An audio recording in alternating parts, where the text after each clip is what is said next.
I want to thank all of you for being here.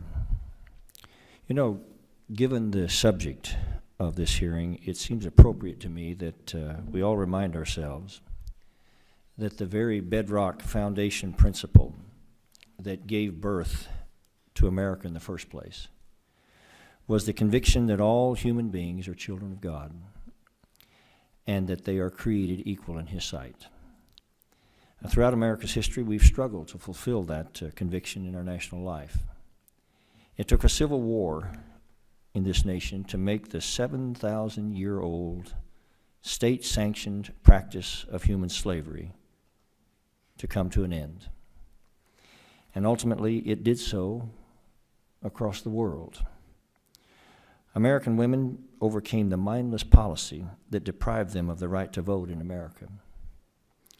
Then this nation charged into Europe and arrested the hellish Nazi Holocaust. We crushed the Ku Klux Klan and prevailed in the dark days of our own civil rights struggle. And so in many ways, we have made great progress in the area of civil rights in this country. But there is one glaring exception. We have overlooked unborn children, and that life itself is the most foundational civil right of all. The result is that today in America, between 40 and 50% of all African American babies, virtually 1 in 2, are killed before they're born, which is a greater cause of death for African Americans than heart disease, cancer, diabetes, AIDS, and violence combined. A Hispanic child is 3 times more likely to be aborted than a white child. A black child is 5 times more likely to be aborted than a white child. More than 14 million African American babies have been aborted since Roe versus Wade. It translates to over 1/4 of the African American population in America today. When you add that to the thousands of little girls who have been aborted in America simply because they are little girls instead of little boys, these are travesties that should assault the mind and conscience of every American. In the course of the committee's investigation into Planned Parenthood, we've discovered that it's training clinic staff to answer questions from patients about sex selection and race selection abortions. Planned Parenthood physicians are clearly being confronted with the issue of whether or not a child can knowingly be aborted when the underlying reason is discriminatory. Currently, only 8 states prohibit abortions for the reason of sex selection at some point during the pregnancy.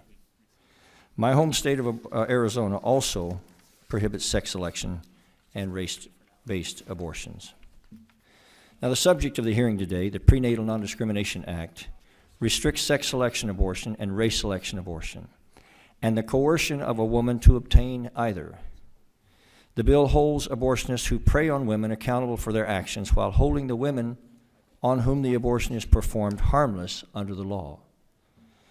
Now, there will be those who will say that this bill has a much larger agenda.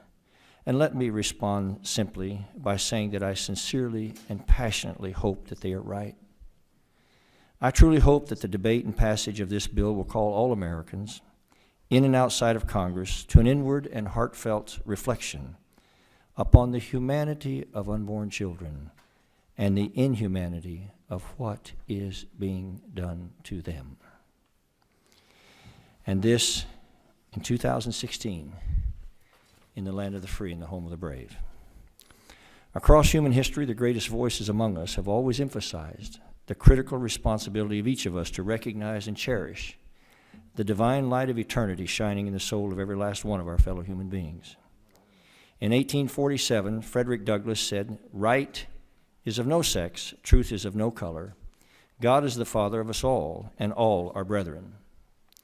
In Matthew 25, Jesus said, "Inasmuch as you've done it unto one of the least of these, my brethren, you've done it unto me." Thomas Jefferson said, "The care of human life and its happiness, and not its destruction, is the chief and only object of good government." Ladies and gentlemen, I know that when the subject is related in any way to abortion, the doors of reason and human compassion in our minds and hearts often close. and the humanity of the unborn can oftentimes no longer be seen. But this is the civil rights struggle that will define our generation. And I hope this hearing today will begin to open our hearts and minds again. And with that, I would now yield to the ranking member for his opening statement.